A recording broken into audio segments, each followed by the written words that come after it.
ঢাকা পোশাক প্রস্তুতকারী মজুরি বৃদ্ধি শ্রমিক সংগ্রাম পরিষদের উদ্যোগে আজকের এই সমাবেশের সম্মানিত সভাপতি আমাদের মাঝে উপস্থিত আছেন বাংলাদেশ ট্রেড ইউনিয়ন সংঘের কেন্দ্রীয় কমিটির সহসভাপতি এবং ওএসকে গার্মেন্টস শ্রমিক ফেডারেশনের সম্মানিত সভাপতি জনাব ইয়াসিন ভাই এবং এখানে উপস্থিত আছেন পোশাক প্রস্তুতকারী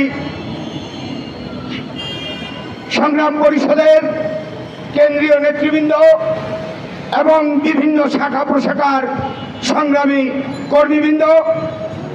এখানে আরও উপস্থিত আছেন সংবাদপত্র কর্মী বন্ধুগণ, আরও উপস্থিত আছেন গোয়েন্দা বিভাগের কর্মী বন্ধুগণ। সকলকে বাংলাদেশ ট্রেড ইউনিয়ন সংঘ ও ঢাকা মহানগর সিএনজি অটোরিকশা চালক ঐক্য পরিষদের পক্ষ থেকে সংগ্রামী লাল সালাম জানিয়ে আমি দুটো বিষয়ের উপরে আলোচনা করতে চাই।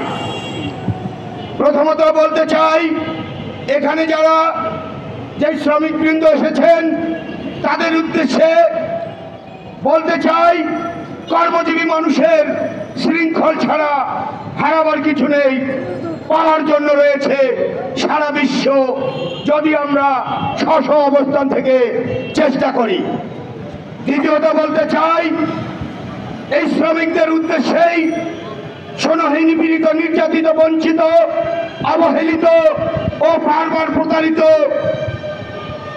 ঢাকা পোশাক প্রস্তুতকারী শ্রমিক বন্ধুগণ, আগামীতে ভালোভাবে বাঁচতে চাইলে গড়ে তোলো নিজ নিজ এলাকায় শক্তিশালী সংগঠন, হোক না সংখ্যায় জনে জনে 5 জন। বন্ধুগণ, একটি স্ফুলিঙ্গ যেমন দাবানল সৃষ্টি করতে পারে, ঠিক তেমনি বিন্দু বিন্দু বালুকণা একত্রিত হয়ে সিন্ধু পাহাড়েও পরিণত হতে পারে। ছোট ছোট বালুকণা বিন্দু বিন্দু জল গড়ে তোলে মহাদেশ সাগর অতল। বন্ধুগণ, আমাদের ঐক্যবদ্ধ হতে হবে এই কারণে যে আমরা দীর্ঘ 50 বছর যাবৎ এই সেক্টরে মহাজনী শাসন, শোষণ, নিপীড়ন, নির্যাতন, বৈষম্য এবং রাষ্ট্রীয় আমলাতান্ত্রিক জটিলতার করাল ক্লাসে আমরা নিষ্পোষিত হয়ে শ্রম দিয়েই যাচ্ছি, রাষ্ট্রের উন্নয়ন করে যাচ্ছি। কিন্তু প্রক্ষান্তরে আমরা যারা প্রস্তুত করি, উৎপাদন করি, এই উৎপাদনের কর্মীবৃন্দুগণ বাংলাদেশে শতকরা 85% বিভিন্ন সেক্টরের শ্রমিকবৃন্দ তারাই বঞ্চিত হই যারা উৎপাদন করি। আর যারা উৎপাদন করে না, মহাজন এবং বড় আমলা মুৎসুদ্দি পুঁজিতন্ত্র ব্যবসায়ীরা এবং সাম্রাজ্যবাদের দালালেরা এই আমাদের কলোনি রাষ্ট্রে 85% মানুষকে দারিদ্রতার সীমায় ফেলে রেখেছে পরিকল্পিতভাবে। তাই আমি বলতে চাই, পাখিরা সব করে রব, বিপ্লব বিপ্লব। হাই আমাদের সোনার বাংলাদেশ, প্রতিদিন সকল শ্রমজীবী মানুষের যন্ত্রণার নাইকো কোনো শেষ। রাতে মশা, দিনে মাছি, বিত্তহীন চিত্ত নিয়ে আমরা দলিত অনার্যরা কোনো মতে বেঁচে আছি। 1971-এর তথাকথিত যুদ্ধের পর অনেক উত্থান পতন দেখিয়াছি। প্রক্ষান্তরে আমরা শ্রমজীবী মেহনতি সহজ সরল সংখ্যাগরিষ্ঠ মানুষগুলো যেই তিমিরে ছিলাম আজও ঠিক সেই তিমিরেই আছি। ঘর, গাড়ি, ভাড়া ভাড়া ভাড়া, চিকিৎসাহীন হয়ে মরা। এরই মধ্যে কিছু অশিক্ষিত, কুশিক্ষিত টাউট বাটপারেরা আমাদের দীর্ঘ জনমের দারিদ্রতার শিকলে আংঠা লাগিয়ে সিলগালা করে সুকৌশলে তথাকথিত স্বাধীন দেশে করে রেখেছে পরাধীন। সপ্তাহে 6 দিন 46% কিস্তি কিস্তি কিস্তি দিন। আমাদের ঘরের আসবাবপত্র বিদেশি কাবলিওয়ালা এনজিও বেনিয়াদের কম্পিউটারে লিপিবদ্ধ। আমরা যদি কোনো কারণে কিস্তি দিতে না পারি হয়ে যাই ফেরারি আসামি। হায় রে আমাদের সোনার বাংলাদেশ, প্রতিদিন শ্রমজীবী মানুষের যন্ত্রণার নাইকো কোনো শেষ।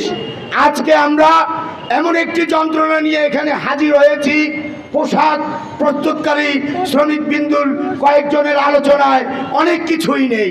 সর্বশেষ যে পানি, এই পানিটুকু একটি ব্যবসায়ী মহাজন শ্রমিককে খাওয়াতে চায় না।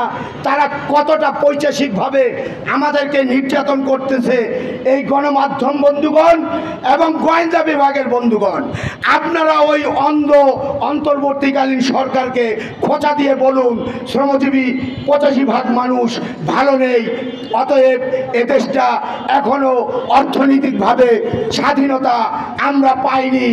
আমরা এমন একটি রাষ্ট্র চাই যার আয় ক্ষমতার চাইতে ব্যয় ক্ষমতাটা একটু কম থাকবে, আর একটু সঞ্চয় হলে আমরা রিক্রিয়েশন লিভ বিনোদন ছুটি কাটাতে পারি।